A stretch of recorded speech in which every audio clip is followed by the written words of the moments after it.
Manger bio est une démarche louable et nécessaire.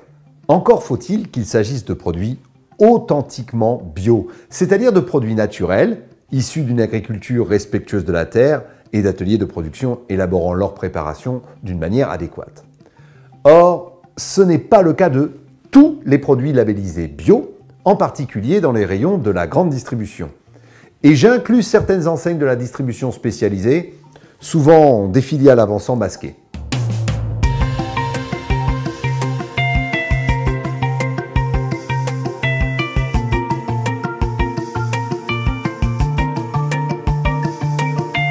Dans cette vidéo, Frédéric va passer en revue différents produits étiquetés bio afin de mettre en avant qu'il est essentiel de bien lire les étiquettes car certains produits bio peuvent contenir des ingrédients nocifs pour notre santé.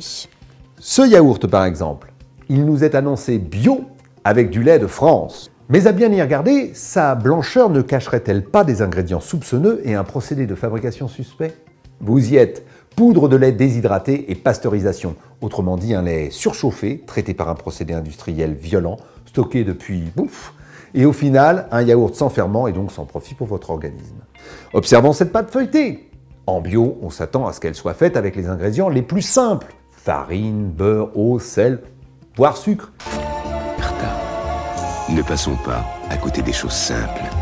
Non mais bien sûr. On se demande bien pourquoi faire venir de l'huile de palme du bout du monde alors qu'on sait que cette huile est nocive pour notre métabolisme, sans parler des autres ingrédients. Le miel est l'emblème des produits offerts par le génie de la nature. Et quoi qu'on en pense, l'apiculture en France concourt à protéger les abeilles. Alors pourquoi importer du miel d'Argentine et le mélanger à des miels de Roumanie? C'est très suspect comme démarche. Bizarre, bizarre. Comme c'est bizarre. Cette conserve de poisson est très appétissante, mais elle se révèle bien moins attrayante quand on découvre qu'elle a été pêchée par un bateau-usine de l'autre côté du monde.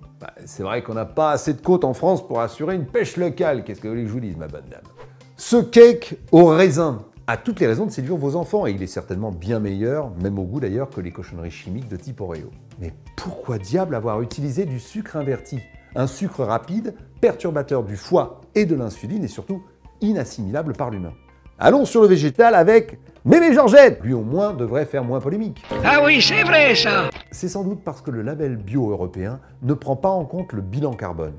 Du bio certes, mais du bio sous serre chauffée, et c'est loin d'être ce que vous imaginiez en consommant écolo. Alors, des haricots verts en provenance de Madagascar, alors là c'est carrément un scandale. Ce rapide tour d'horizon montre bien qu'il ne suffit pas qu'un produit soit étiqueté bio pour qu'il tienne les espoirs que vous placez en lui pour une alimentation saine, équilibrée et écologique. Alors comment s'y retrouver? Comment devenir un consommateur averti?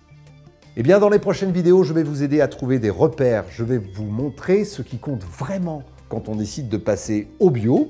Et on va mettre en lumière ce qu'il est important de savoir pour que votre consommation s'aligne sur vos convictions. On se retrouve dans quelques jours pour une nouvelle vidéo courte, informative et, je l'espère, distrayante. Si vous le souhaitez d'ici là, rendez-vous sur nos réseaux sociaux et n'hésitez pas à parler de nous à vos proches. On ne sera jamais de trop pour passer à la consommation.